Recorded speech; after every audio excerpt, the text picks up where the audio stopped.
The stars above the alien world were brighter than Ethan had ever seen. His small ship had fallen from orbit after its engine failed, and he had crash-landed in a valley filled with ruins that looked older than human history. The air was breathable, the ground rich with strange plants that glowed faintly, and the silence around him made him feel both small and alone. He had survived worse before, but this time felt different. His comm system was broken, his distress beacon was weak, and no one could reach him soon. He carried a pack of supplies, a broken communicator, and his stubborn hope. With every step, he wondered if this planet was to be his new prison or his unexpected home. Days passed as he explored. The ruins were carved with symbols he could not read, tall pillars reaching to the sky, and broken statues with sharp faces and strong crowns. Whoever built this place had been powerful. Ethan walked carefully, avoiding deep cracks in the earth, and the shadows of creatures that sometimes moved in the distance. One afternoon, while he followed a trail of stone that looked like an old road, he heard voices. Not human voices, but a chorus of melodic sounds carried by the wind. He froze. His heart pounded, and he crouched behind a broken pillar. From the dust appeared a procession of tall figures, their skin shimmering like polished stone, their robes flowing as if woven from starlight. They marched with discipline, carrying banners that bore the same strange symbols carved into the ruins. At the center walked someone who made Ethan forget to breathe. She was taller than the rest, with a crown of silver resting on her long dark hair. Her face held strength and calm, but also sadness hidden behind her eyes. She walked with the weight of 1,000 years, her people bowing their heads as she passed. Even though she was alien, Ethan saw a beauty in her that reached beyond form. She was a queen. The crowd around her cheered softly in their language, their hands raised as though worshipping. Ethan pressed his back against the pillar, whispering to himself in awe, "She's incredible." His voice was barely more than a breath. He had never seen a leader so majestic, so graceful, so alone in her own power. His heart beat faster, and the thought slipped out before he could stop it. "I wish I could marry her." The words were never meant to be heard. They were a dream, whispered to himself, a hopeless wish to the wind. But fate has sharp ears. The queen stopped walking. The air around the procession changed. Every guard, every citizen froze, their eyes moving toward the broken pillar where Ethan hid. Slowly, the queen turned her head, her gaze falling directly on him. Her eyes, silver like moonlight, narrowed as though she had understood. Ethan's throat dried. He stepped forward, unsure if running would save him or doom him faster. His boots scraped against the stone. The crowd murmured, their language shifting into shocked tones. Guards raised their staffs but did not strike, waiting for her signal. The queen lifted her hand, and silence fell. She stared at Ethan for a long time. Then, with a voice clear and strong, she spoke in the tongue of her people. The crowd gasped. She turned fully toward him and said, in words that somehow carried into his mind, as if translated by thought, "My answer is yes." Ethan froze, his heart slamming against his ribs. He blinked, unsure if he had heard right. Did she just agree? To what? To his foolish whisper? To marriage?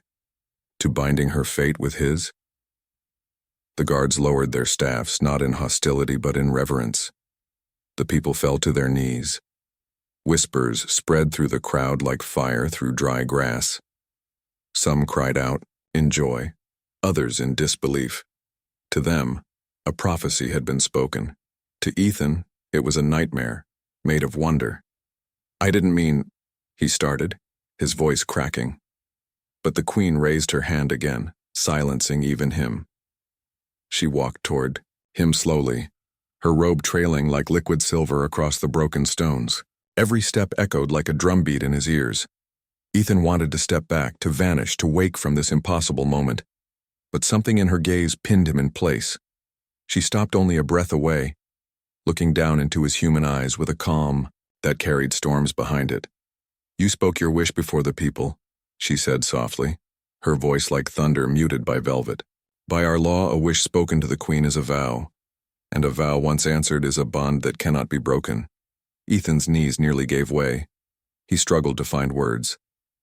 I didn't know, it was just... He stammered, his hands trembling. He was a stranger on this world, and now its queen declared him bound by their law. The queen tilted her head, studying him. Her expression was unreadable, caught between curiosity and certainty. Then, with a small gesture, she ordered her guards to lower their weapons. "Come," she said. "The bond must be witnessed in the palace." The crowd erupted with noise. Cheers, chants, songs that rose like waves against the cliffs. Ethan felt their eyes burn into him, some with admiration, others with suspicion. His body moved before his mind could catch up, following her as if caught in the pull of a current. As they entered the gates of the towering palace, built of crystal and stone, Ethan's thoughts spun wildly. He had whispered a hopeless dream, and the queen had answered as if fate itself had been waiting. He could not escape the weight of her words, nor the eyes of her people. In that moment, Ethan realized his life had changed forever. He was no longer just a stranded human on a distant world. He was now the man who had wished for a queen, and the queen who had answered. And whether he wanted it or not, the story of their bond had just begun. The palace of the alien queen rose high above the ruins, its towers carved from crystal that caught the sunlight and painted the walls in shades of blue and silver. Ethan had never seen anything like it. He followed the queen through gates, guarded by soldiers in armor shaped like flowing stone, their eyes sharp but their bodies rigid in discipline. The crowd outside remained behind, singing and shouting the queen's name as if history itself was being written in that moment. Ethan's mind spun with disbelief. He had only whispered to himself, yet somehow it had bound him to the queen. He wanted to shout that it was a mistake, that he was no suitor, no noble warrior, no worthy match for royalty. But the way the guards watched him, and the way the queen walked ahead in calm silence told him he could not simply walk away. Inside the palace, the air was cooler. Tall columns stretched into vaulted ceilings, and glowing crystals lit the halls with soft radiance. Murals of past rulers decorated the walls, each figure depicted with crowns, robes, and symbols of power. Ethan's steps echoed loudly against the polished floor, reminding him that he was only a visitor, a lost human in a world of laws he didn't understand. At last, they reached a grand chamber with high windows that let streams of golden light pour across the throne. The queen sat gracefully, her crown gleaming as she fixed her gaze on Ethan. Guards stood in perfect rows, and court officials gathered, whispering in their alien tongue. Some pointed at Ethan, their faces showing doubt, even disgust. Others looked fearful, as though destiny had forced a path none of them dared question. The queen raised her hand. The chamber fell silent. "This human," she said, her voice carrying strength, "spoke a vow before me. By our ancient law I have answered. Now the bond is formed." The officials muttered louder, some shaking their heads. One elder, tall and thin with silver markings on his robe, stepped forward. "Your Majesty," he said, his voice deep and cautious, "this being is not of our kind. He does not know our ways. How can his words carry the weight of a vow when he did not mean them?" The queen's eyes narrowed. "The law does not bend to intent. Words spoken are words bound. If a child speaks, the vow is binding. If a stranger speaks, it is binding. A wish before the queen becomes a promise to the stars." Ethan shifted uneasily. He wanted to argue, to say he had not meant it, but the thought of embarrassing her before her court made his stomach twist. Instead, he stepped forward, his voice shaking. "I didn't know about your law," he admitted. "On my world," words said quietly, "they don't mean binding. They're just thoughts spoken out loud." The court erupted in noise again, officials debating fiercely.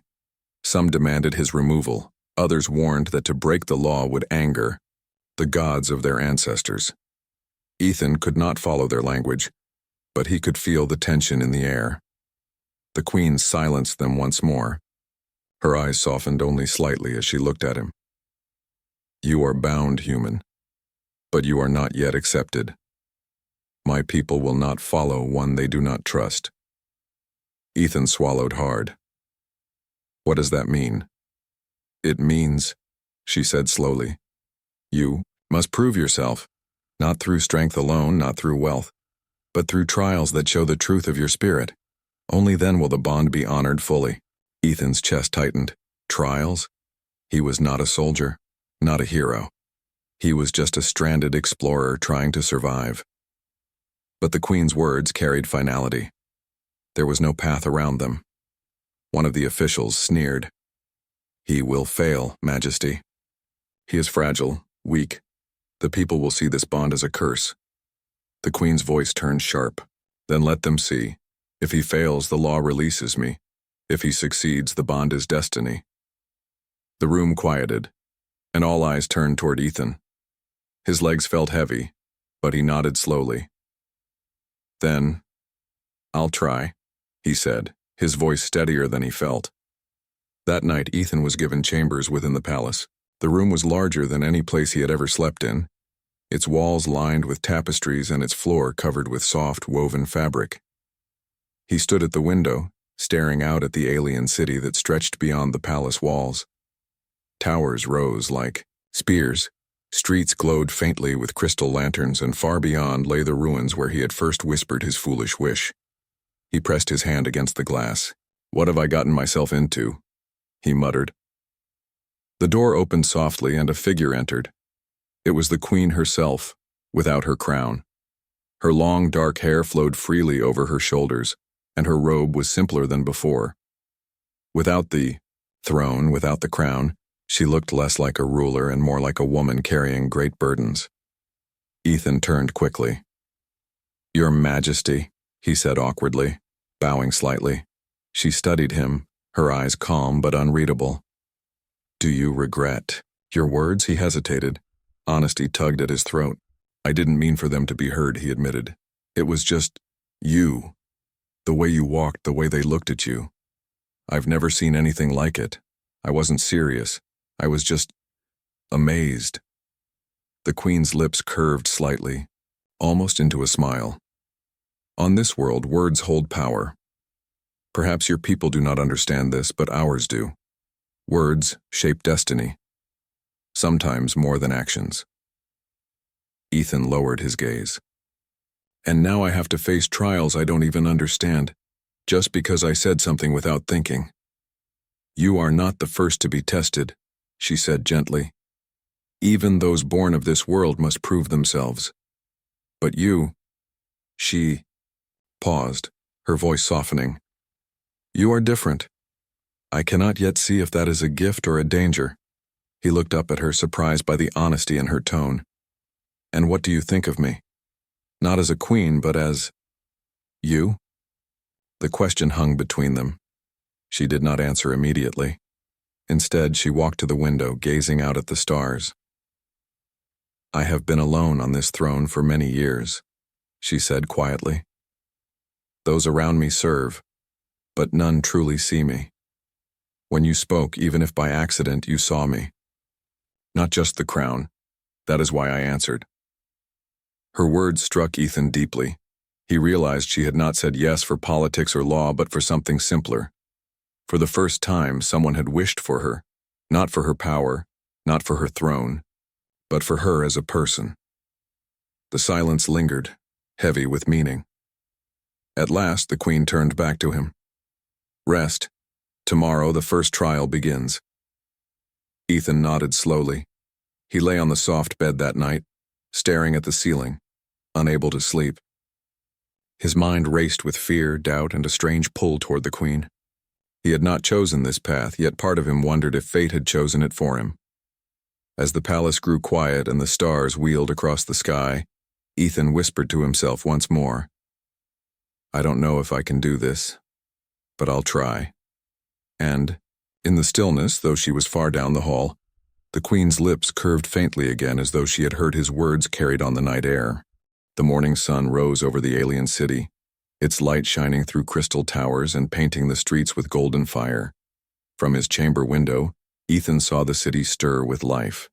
Vendors opened stalls, children ran between fountains, and, Soldiers drilled in neat rows, yet all of them carried whispers about him, the strange human chosen by their queen. Some voices carried hope, others scorn, but all carried curiosity. Ethan's chest felt heavy. Today was the first trial. He didn't know what to expect, and fear gnawed at him. He had faced many dangers as an explorer, but this was different. He wasn't fighting to survive alone. He was being judged by an entire people. A knock came at his door. A tall guard entered, his armor silver blue and his face stern. "It is time," the guard said in rough but understandable English. Ethan followed, his boots echoing against the polished floor. The hallways were silent except for the steps of soldiers escorting him. When they reached the palace courtyard, the queen was already there, seated upon a high platform carved with ancient symbols. Her robe shimmered in the morning light, and her crown gleamed like a fragment of the sun. Hundreds of citizens filled the courtyard, forming a circle around a wide-open arena. Their voices hushed as Ethan entered. He felt their eyes like fire on his skin. The queen raised her hand and silence spread. "This is the first trial," she declared, her voice ringing clear. "A test of courage. Before him lies the creature of the deep caves, a beast that has threatened our borders for decades. If this human can face it and live, he proves his heart is not weak." Ethan's stomach dropped. A beast? He wanted to argue, to say he wasn't a fighter, but the gates at the far end of the arena opened with a grinding roar. From the shadows emerged a creature unlike anything he had seen. It had 6 legs, each armored with thick scales. Its body was low and muscular, its head crowned with sharp horns, and its eyes glowed faintly red. The crowd gasped. Children pressed closer to their parents, and guards gripped their weapons. The beast roared, shaking the stones beneath their feet. Ethan's first instinct was to run. His heart hammered so loudly he could barely think. He had no weapon except a simple spear, handed to him at the arena's entrance. It looked fragile against such a monster, but then his eyes flicked upward, toward the queen. She sat tall, watching him without fear, her expression calm but unreadable. Something inside Ethan steadied. If he ran now, he would not only lose the trial but also lose the small respect he had earned from her the night before. He gripped the spear tighter. "All right, beast," he muttered. "Let's see if brains can beat brawn." The creature charged, its 6 legs pounding like thunder. Dust rose as it lowered its horns to strike. Ethan leaped aside at the last moment, the horns slicing the air where he had stood. He rolled across the ground, dirt staining his clothes, but he was alive. The crowd shouted, some in fear, others in excitement. The beast turned, snarling, and charged again. Ethan's mind raced. He couldn't fight it head-on. But he remembered something from his days exploring dangerous planets. No creature is invincible. Every predator has a weakness. He looked closer. The beast's legs were strong, but its underbelly seemed softer, unarmored. Its eyes, glowing red, were sharp but unprotected. If he could strike there, he might stand a chance. The beast lunged once more. Ethan didn't dodge far this time. He dived forward, rolling beneath its body, and thrust, his spear upward. The point scraped against flesh, drawing a pained roar. The beast stumbled, twisting wildly. The crowd erupted, voices rising. Some cheered, others cried out in shock. Ethan scrambled to his feet, breathing hard. His arms trembled, but adrenaline pushed him forward. The beast's tail lashed, knocking him off his feet. He hit the ground hard. The wind knocked out of him. The spear clattered away. The beast roared, raising its horns to strike the final blow. Ethan's vision blurred. He saw the queen's face in the distance, still calm, still watching. He thought of her words. Words shape destiny, sometimes more than actions. With a desperate cry, he grabbed a broken piece of stone from the arena floor. As the beast lowered its head, Ethan jammed the sharp stone into its glowing eye. The creature screamed, staggering backward, thrashing wildly. Ethan rolled clear, grabbed his spear again, and with all his strength drove it into the soft underbelly exposed by the beast's movements. The beast roared one final time, then collapsed with a ground-shaking thud. Dust filled the air. Silence followed. Ethan stood over the fallen creature, his chest heaving, sweat dripping down his face. He could hardly believe it. He was alive. The beast was not. The crowd erupted into thunderous cheers, the sound echoing against the palace walls. Some chanted his name, others shouted praises to the queen for choosing him. The queen rose from her seat. She looked down at him, her silver eyes glowing in the sunlight. "He has faced fear and triumphed," she declared. "The first trial is complete." The guards stepped forward, bowing their heads in respect as Ethan stumbled toward the platform. His legs shook, but his spirit burned with a strange pride. He had done what none of them expected. That night the palace celebrated. Fires lit the courtyards, musicians played alien instruments, and the people feasted. Ethan sat quietly near the edge, still recovering when the queen approached. "You fought well," she said softly, sitting beside him. "I fought desperately," he admitted, rubbing his sore arm. "That's different." Her lips curved slightly. "Desperation is the mother of courage." He looked at her, puzzled. "Why me? Why even give me these trials? Wouldn't it be easier to just release me? Let me go?" The queen's eyes lingered on him. "Because fate does not always choose the easy path. When you spoke, you bound yourself in me. And perhaps," she paused, her gaze softening, "perhaps you are exactly what my people need. Someone not born of this world, someone who sees differently." Ethan felt a warmth spread in his chest. He had been alone since his crash, lost without purpose, but now for the first time he wondered if he had been brought here for a reason greater than survival. As the night deepened, drums echoed, laughter filled the air, and the stars glittered above. Ethan whispered quietly to himself, words no one else could hear. "Maybe. I can do this."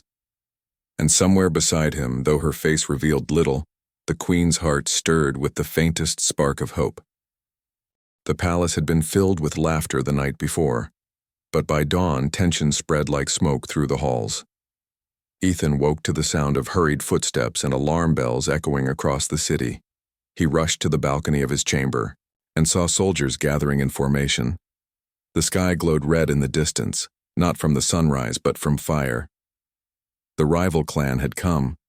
The queen's people had long spoken of them, a fierce tribe that lived beyond the mountains, forever jealous of the crystal city and its riches. Now their war banners fluttered at the edge of the plains and their warriors poured toward the gates like a dark flood. Ethan's stomach twisted. He had barely survived a beast in the arena, and now an army threatened the city. He hurried to the throne room where the queen stood tall in silver armor, her crown replaced by a helm that glimmered like a blade. Around her, generals shouted orders, soldiers prepared for battle, and officials whispered in fear. When she saw Ethan, her eyes softened for a moment. "You should remain inside the palace," she said firmly. "This is not your fight." Ethan shook his head. "If it's your fight, then it's mine too." The generals frowned at his words. One of them, a scarred warrior with a deep voice, scoffed. "He is only a human, Majesty. He has no place on the battlefield." The queen's gaze hardened. "He has more courage than many born of this world. He stays." Her decision silenced the hall. Ethan felt his chest tighten, not from fear this time, but from determination. The battle began as the rival clan stormed the city gates. Drums thundered, horns blared, and the clash of steel filled the air. Ethan stood among the soldiers, armed with a spear and shield. He felt small compared to their towering forms, yet he refused to step back. The enemy struck hard, their warriors, fierce and relentless. Ethan fought clumsily at first, blocking blows and dodging strikes rather than attacking. But his mind worked quickly. He noticed patterns in the enemy's movements, weaknesses in their lines. He shouted to the soldiers near him, guiding them to hold certain positions to strike at exposed flanks. The queen herself rode into battle, her sword flashing like lightning. She moved with grace and power, cutting through enemy ranks with a force that inspired her people. From the walls above, citizens cheered her name, their voices rising like a storm. But even queens can be surrounded. Ethan's eyes widened as he saw her caught in the press of rival warriors. She fought fiercely, but too many closed in, their blades seeking her crown. Without thinking, Ethan charged forward. He threw his shield against an enemy, knocked another down with the butt of his spear, and forced his way to her side. "Get back," one of the queen's guards shouted, but Ethan ignored him. He planted himself in front of her, raising his spear as the enemy lunged. Time seemed to slow. He felt the impact of blows against his shield, the sting of dust in his eyes, the roar of battle all around. He thought of the moment he had whispered his wish, of the way she had turned and answered. He thought of the loneliness in her eyes when she spoke of being unseen. And with every thought, his resolve hardened. "I won't. Let them take you," he growled. He fought with every ounce of strength, his body burning, his arms trembling. Yet he did not fall. Blow after blow, he stood firm, shielding her with his own body. The queen's sword flashed beside him, cutting down those who threatened them. Together they fought, human and queen, side by side. The crowd watching from the walls erupted into wild cheers as they saw the human standing like an unyielding wall before their ruler. Finally, the rival warriors broke. The queen's army surged forward, pushing them back beyond the gates. The sound of retreating footsteps filled the air as the enemy fled toward the horizon. The city was safe. When the dust settled, the queen turned to Ethan. Her armor was scarred, her face streaked with battle dust, but her eyes shone brighter than ever. She stepped closer, her voice low but filled with power. "You shielded me," she said softly. "Not as a soldier, not as a subject, but as one who gives his life freely." Ethan's chest heaved and he wiped the sweat from his brow. "I just couldn't let them hurt you." The queen's gaze lingered on him, and for a moment, the weight of the crown seemed to vanish from her shoulders. Around them, the soldiers bowed, citizens shouted praises, and generals saluted. But the queen's eyes never left Ethan. She raised her voice, speaking so all could hear. "This human has stood before death to shield me. His courage is beyond doubt. His loyalty is beyond question. From this day he is not outsider, not stranger, but chosen." The courtyard erupted in cheers louder than thunder. Soldiers pounded their weapons against the ground. Citizens wept with joy, and the queen's officials bowed their heads in acceptance. Ethan felt his throat tighten. He had not expected this. He had thought himself only a visitor, caught in laws. He did not understand. But now the queen herself declared him chosen, not by accident, not by mistake, but by choice. That night the city celebrated again, but this time it was different. The people no longer looked at Ethan with suspicion. They offered him food, raised their cups to him, and sang songs in his honor. Children touched his hands, calling him hero. Later, as the fires burned low and the crowds grew quiet, Ethan stood on the palace balcony. The queen joined him, her armor replaced by a simple robe, her crown resting beside her. "You proved yourself today," she said gently. Ethan shook his head. "I didn't prove strength. I only stood in the way." She stepped closer, her silver eyes glowing in the starlight. Sometimes standing in the way is the greatest strength of all. The silence between them carried weight, not of duty, but of something deeper. Ethan realized then that his whispered wish had grown into something real. The queen looked out at the stars, then back at him. "Tomorrow the bond will be sealed before all. No more trials. The choice is made." Ethan's heart pounded. He didn't know what the future held, but as he stood beside her, he felt something he had not felt since his ship fell from the sky: belonging. The morning sky above the crystal city was clear, painted in soft hues of gold and blue. Bells rang from the palace towers, echoing across the streets. Citizens filled the plazas, their voices rising in songs that told of destiny and hope. Today was the day their queen would seal the bond with the human, the one who whispered a wish, the one who stood against the beast, the one who shielded her with his own body. Ethan stood in his chamber, looking at the simple ceremonial robes laid out for him. They were woven from silver threads light as air, yet strong enough to last generations. He touched the fabric with trembling hands, his heart racing. He still struggled to believe it. Days ago, He had been nothing but a stranded explorer. Now, he was about to stand beside a queen. A knock at the door broke his thoughts. A guard entered, his expression respectful. "It is time," he said. Ethan nodded. He dressed carefully, fastening the robe with a crystal clasp shaped like a star. Then he followed the guard through the grand halls of the palace. Everywhere he walked, people bowed, some smiling, some watching with awe. He felt the weight of their expectations pressing down on him, but he also felt a strange pride blooming in his chest. The great hall of the palace was filled with light. Crystals suspended from the ceiling reflected the sun, casting rainbows across the floor. Rows of nobles, soldiers, and citizens stood waiting. At the far end, upon a raised platform carved from white stone, the queen waited. She was dressed in robes of silver and deep blue, her crown resting upon her head. Her presence was radiant, commanding yet warm. When Ethan entered, all voices hushed. Every eye turned to him. The queen stepped forward, her gaze steady, her lips curved slightly, as if she alone understood the storm within him. "Come," she said softly, her voice carrying across the hall. Ethan walked forward, his steps echoing against the stone. He tried not to stumble, though his legs felt heavy. When he reached the platform, he stood before her, his heart pounding. A high priest stepped forward, carrying an ancient scroll. His voice rose deep and solemn. "By the law of our ancestors, a vow spoken before the queen becomes a bond. By her answer, the bond becomes destiny. Today, we seal what was spoken, what was answered, and what has been proven." He gestured for Ethan to kneel. Ethan obeyed, lowering himself onto one knee. The queen raised her hand, placing it gently upon his shoulder. The priest continued, "Do you, human, accept this bond not by accident but by choice?" Ethan lifted his head. His voice shook at first but then grew steady. "Yes, I accept.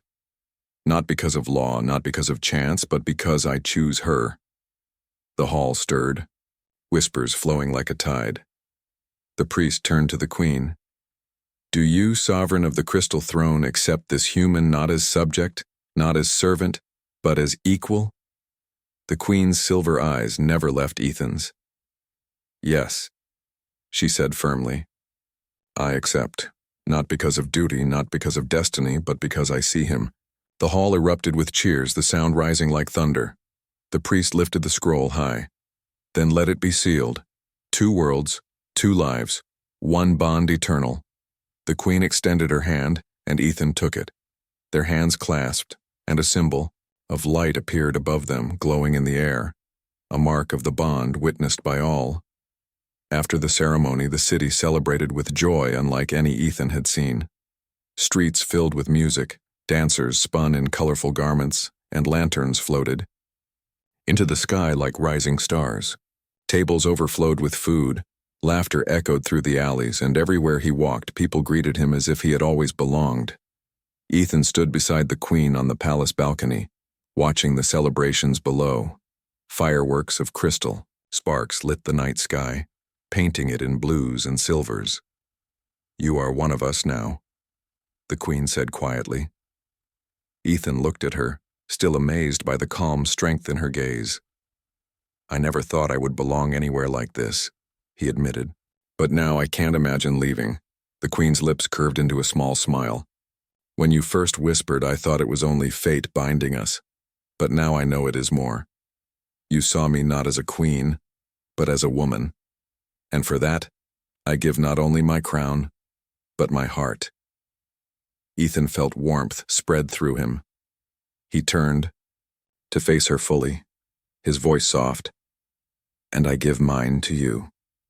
From the moment I saw you, even before I understood, something inside me already knew."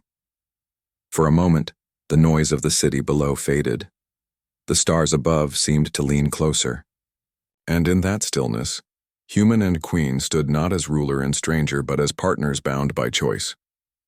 In the days that followed, Ethan began to walk the path of his new life. He learned the language of the people, studied their customs, and sat beside the queen in council meetings. He listened, He spoke, and he offered ideas that surprised even the wisest elders. His human perspective brought solutions the people had never considered. Slowly, doubt faded. The citizens began to see him not as an outsider, but as one of their own. The queen, once alone in her throne, now shared her burdens. She no longer carried the weight of silence, for Ethan stood beside her. Together, they rebuilt damaged lands, strengthened bonds with distant clans, and brought hope to a people who had long needed it. One evening, as they walked through the palace gardens, Ethan paused by a fountain. The water sparkled under the moonlight, and the queen's reflection danced upon its surface. He remembered the ruins where he had first whispered his wish, the moment that had changed everything. "I whispered by accident," he said softly, smiling, "but maybe accidents are just another way fate speaks." The queen's silver eyes glimmered as she looked at him. "No, Ethan, it was not an accident. It was truth, and truth always finds its way." Years later, songs would still be sung of that day. Children would listen wide-eyed as storytellers spoke of the human who wished for a queen, the queen who answered, and the bond that united two worlds. But for Ethan and the queen, it was not legend. It was life. It was love. It was the eternal bond born from a whisper.